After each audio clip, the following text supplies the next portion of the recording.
O primogênito de Luiz Inácio Lula da Silva, o Fábio Luiz, tem estado cada vez mais presente nas notícias relacionadas ao escândalo do INSS. Recentemente eu já falei sobre isso em vídeos publicados por aqui, mas hoje eu trago um conteúdo especial, como eu prometi há alguns dias. Hoje você verá que as coincidências por trás da história e do sucesso financeiro do filho de Lula vão muito além desse suposto envolvimento com o careca do INSS e com outros personagens desse escândalo. A partir de agora, você conhecerá a história da ascensão profissional histórica e recorde de Lulinha durante os 2 primeiros mandatos presidenciais do seu pai. Acompanhe aqui comigo.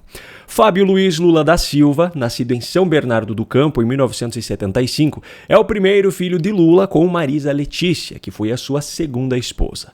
Fábio Luiz se formou em Ciências Biológicas na Universidade Paulista, a Unip, e em 2002, ano em que seu pai foi eleito presidente da República pela primeira vez, trabalhava como monitor no Parque Zoológico de São Paulo, recebendo um salário mensal de R$600.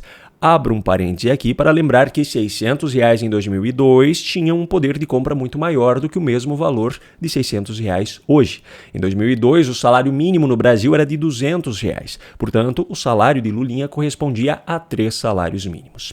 Enfim, menos de um ano após seu pai ter tomado posse como presidente da República, Lulinha, em 2003, tornou-se sócio da G4 Empreendimentos, uma empresa especializada em entretenimento e games, da qual os filhos de Jacó Bittar já faziam parte. Abro mais um parêntese aqui. Jacó Bittar, já falecido, era ex-prefeito de Campinas, um dos fundadores do PT e amigo íntimo de Lula desde a década de 70. Os filhos de Jacó Bittar eram, por consequência disso, amigos de infância de Fábio Luiz, o Lulinha. Fechamos esse parêntese e voltamos à história. No ano seguinte, 2004, e eu não tenho informações suficientes para explicar exatamente como isso aconteceu, se foi uma transição de nome da empresa com o mesmo CNPJ, ou se um CNPJ foi fechado e outro novo foi aberto, o fato é que dessa sociedade inicial de Lulinha na G4 surgiu a Gamecorp SA, que, de acordo com as fontes que eu encontrei, foi fundada por Lulinha junto com os irmãos Calil e Fernando Bittar, os filhos de Jacó. A empresa iniciou suas atividades em março de 2005, só que ainda antes disso, em janeiro, curiosamente, a Gamecorp recebeu um aporte de R$5,2 milhões em investimentos da Telemar, uma grande companhia de telefonia que trabalhava com concessão governamental e que hoje é a Oi. E eu faço questão de lembrar que, assim como os R$600 do salário de Lulinha em 2002 representavam na prática um valor muito maior do que R$600 representam hoje, porque naquele ano esse valor correspondia a 3 salários mínimos, esses R$5,2 milhões em 2005 também tinham um peso muito maior naquela época do que tem hoje. Fazendo uma conta grosseira e superficial, esses R$5,2 milhões correspondiam a aproximadamente 17.330 salários mínimos daquele ano, que era de R$300. Hoje, considerando o valor do salário mínimo reajustado para 2026, que é de R$1.621, esses mesmos 17.330 salários mínimos corresponderiam a pouco mais de R$28 milhões.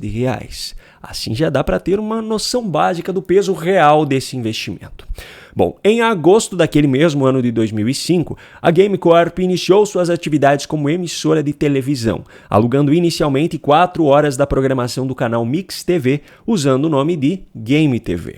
Entre os meses de abril e maio de 2006, a Gamecorp passou por um processo de transição, encerrou sua participação na Mix TV e fechou um contrato com a rede Bandeirantes para alugar inicialmente 6 horas de programação diária do canal 21 em UHF em São Paulo, para exibir uma programação voltada ao público gamer e também videoclipes. A partir de junho deste ano passou a ser usado o nome Play TV. Abro mais um parêntese aqui. Em 2007, a Telemar, a grande companhia que investiu milhões de reais em uma empresa recém-fundada pelo filho do presidente da República e que até então não tinha nenhuma experiência nesse ramo, também passou por um processo de transição.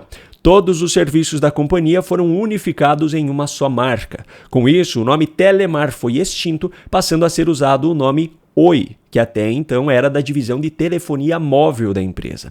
Fecho esse parêntese. Em janeiro de 2008, a Oi, antiga Telemar, injetou mais 10 milhões de reais na Game Corp como compra antecipada de comerciais de TV. Naquele momento, a Game Corp já havia assumido a programação total do canal 21 UHF da Rede Bandeirantes, que passou a ser a Play TV. Eu faço questão também de lembrar que estamos falando de 10 milhões de reais em 2008, não 2026. O salário mínimo naquele ano era de R$ 415 reais, e esses 10 milhões representavam mais de 24 mil salários mínimos. Hoje, no valor de R$ 1.621 reais, esses 24 mil salários mínimos correspondem a quase 40 milhões de reais. Enfim, nessa mesma época, em meados de 2008, coincidentemente, a Rede Bandeirantes teve um significativo aumento nas suas receitas de publicidade governamental no contrato que tinha com a Game Corp, referente ao canal 21 em São Paulo. Esse contrato gerou muita polêmica na época pelo fato de ser sigiloso. Só que também no ano de 2008, houve uma ruptura do contrato entre a Game Corp e a Rede Bandeirantes, o que levou a Play TV a deixar de ser exibida no canal 21 UHF em São Paulo. A Play TV passou a ser provisoriamente transmitida apenas via streaming pela internet entre os meses de julho e novembro. E a partir de novembro de 2008, passou a ser transmitida via TV por assinatura. E ainda tem mais um fato muito relevante para essa história, acontecido em 2008, mais especificamente no mês de novembro, e que talvez seja a maior coincidência dentre todos os fatos que eu narrei até aqui. A Oi, a antiga Telemar, já vinha há um bom tempo negociando a compra e a incorporação da Brasil Telecom, a sua maior concorrente na época. Mas essa negociação não podia ser concluída porque a Lei Geral das Telecomunicações não permitia. Só que essa história mudou drasticamente quando foi publicado na coluna do meio da página 4 da seção 1 do Diário Oficial da União de sexta-feira, dia 21 de novembro de 2008, o Decreto Presidencial número 6.654, de 20 de novembro de 2008, que trouxe alterações na legislação referente às telecomunicações e, com isso, a Oi pôde concluir a compra e incorporação da Brasil Telecom. Me permita agora repetir esse fato, só que em outras palavras. Graças a um decreto do presidente da República naquele ano, Luiz Inácio Lula da Silva, a grande companhia que investiu milhões de reais na empresa do filho de Lula, o Fábio Luiz, quando a empresa havia acabado de ser fundada, pôde finalmente efetivar a negociação que estava nos seus planos há um bom tempo, mas que não era permitida pela legislação brasileira. Bom, para encurtar a história, Fábio Luiz deixou de ser proprietário da Play TV em 2020, quando a empresa foi vendida. De lá para cá, o canal já passou por mais algumas mudanças no seu quadro societário e também no próprio nome do canal, mas tudo isso já sem a participação de Lulinha. Agora, toda essa história soa ainda mais absurda quando contada de forma bem resumida. Um cidadão formado em biologia, que trabalhava como monitor de um parque zoológico ganhando 3 salários mínimos, logo após o seu pai tomar posse como presidente da República, torna-se empresário, inicialmente entrando na sociedade de uma empresa já existente, e pouco mais tarde fundando uma nova empresa que, de imediato, recebeu um aporte milionário como investimento de uma das maiores companhias de telecomunicações do país.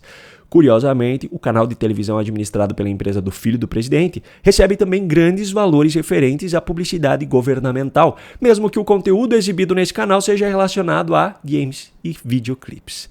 Depois de alguns anos e de mais alguns milhões de reais investidos, a grande companhia que desde o início tanto acreditou no sucesso da empresa do filho do presidente da República, aliás, até mesmo antes do início, é beneficiada diretamente por um decreto presidencial que altera a legislação do país inteiro em relação ao seu setor. Mas tudo isso que eu contei aqui são apenas coincidências, afinal, o Brasil é o país das coincidências, não é mesmo?